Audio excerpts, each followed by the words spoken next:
Hi, my name is John Bonifaz. I'm the Legal Director for Voter Action. My name is Sancho, Supervisor of Elections in Leon County, and in 2000 I was appointed by the Florida Supreme Court to oversee the Florida recount. Voter Action is a national nonprofit organization dedicated to fighting for election integrity across the United States. We've launched a campaign for a full congressional investigation into the revelations from the Dan Rather report, The Trouble with Touchscreens, which raises serious questions as to whether or not U.S. voting systems companies have engaged in commercial fraud in the marketing of defective products across the country. Ion, you watched this video, The Trouble with Touchscreens, which is available on our website, voteraction.org. What did you think about it? Well, unfortunately, John, I was not surprised by it. I knew that the vendors were outsourcing the manufacturing of their voting machines to the countries in Asia.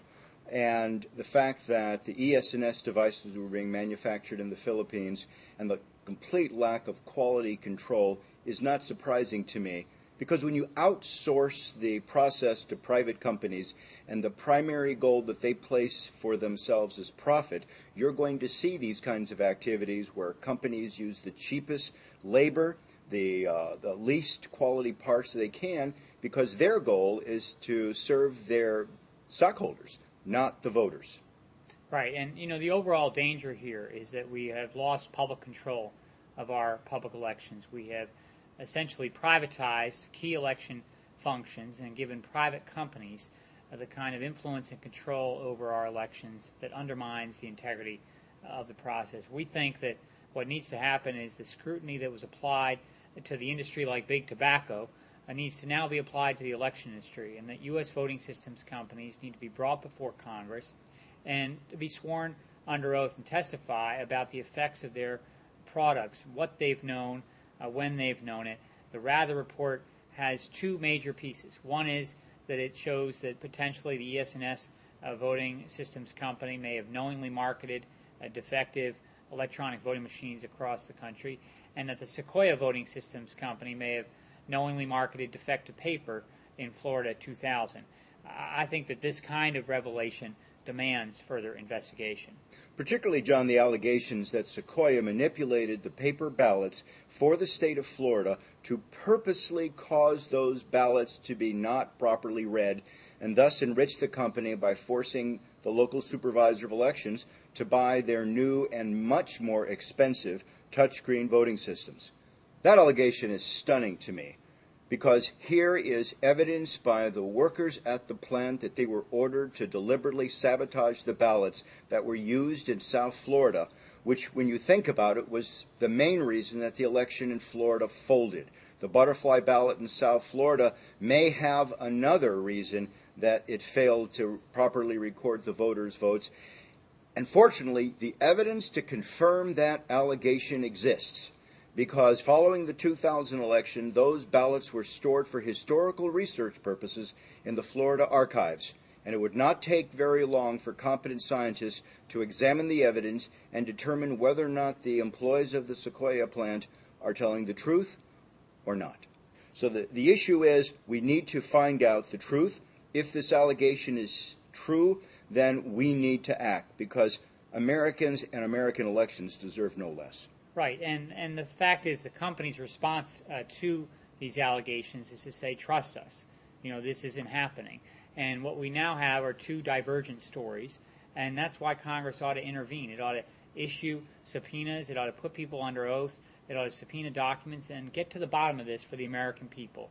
And if, in fact, we have been the subject of fraud, then we ought to hold these companies accountable for those kinds of violations. It's particularly because Americans have spent hundreds of millions of dollars to buy these new sophisticated equipment that has resulted from the meltdown of the punch card ballots in Florida in 2000. And to even come close to the idea that that was done purposefully, I think has to be investigated, and we must know the truth of these allegations. The other thing I would add is there's another angle here, which is the area of county officials being able to potentially bring legal claims against these companies if they have been the subject of commercial fraud or breach of contract. I'm wondering if you can comment on that question. Well, certainly my jurisdiction would not be able to bring such a suit because we have fought the introduction of electronic voting systems, and our technology that we used in 2000 is the same as it is today as it was in 1992. So we're not able to bring those kinds of claims. But again, I think that many election officials have had trouble with their vendors over the course of the past few years. I would say, unfortunately, though, there's an imbalance of power. Many election officials are really afraid to challenge their vendors because the vendors have acted in some states in a very sort of recriminatory manner. They've retaliated against supervisor of elections that have demanded more information. And in my own situation, when we dare do independent tests on the voting machines, the company actually terminated their contract with us and refused to provide services to us. And that kind of imbalance in the current market is going to mean that we need somebody above the level of the county. We need the federal government to examine and find out what the truth is related to electronic voting. We think it's important that counties look into this matter as well. Congress has a duty, but so too to county officials that have contracted with these companies, and that it may have been the subject of this kind of fraud, to recoup the millions of dollars, taxpayer dollars, that have been spent on this matter. And ultimately, it's up to us as citizens to raise these questions and to put on the kind of public pressure that's necessary to make all of this happen, for Congress to investigate and for our county officials to investigate this matter further. We urge you to join us at voteraction.org, to sign our petition online, to circulate it to your friends and neighbors, and to get other people to watch the video, The Trouble with Touchscreens, produced by Dan Rather Reports, so that we can take our democracy back and reclaim public control of our public elections. Thank you.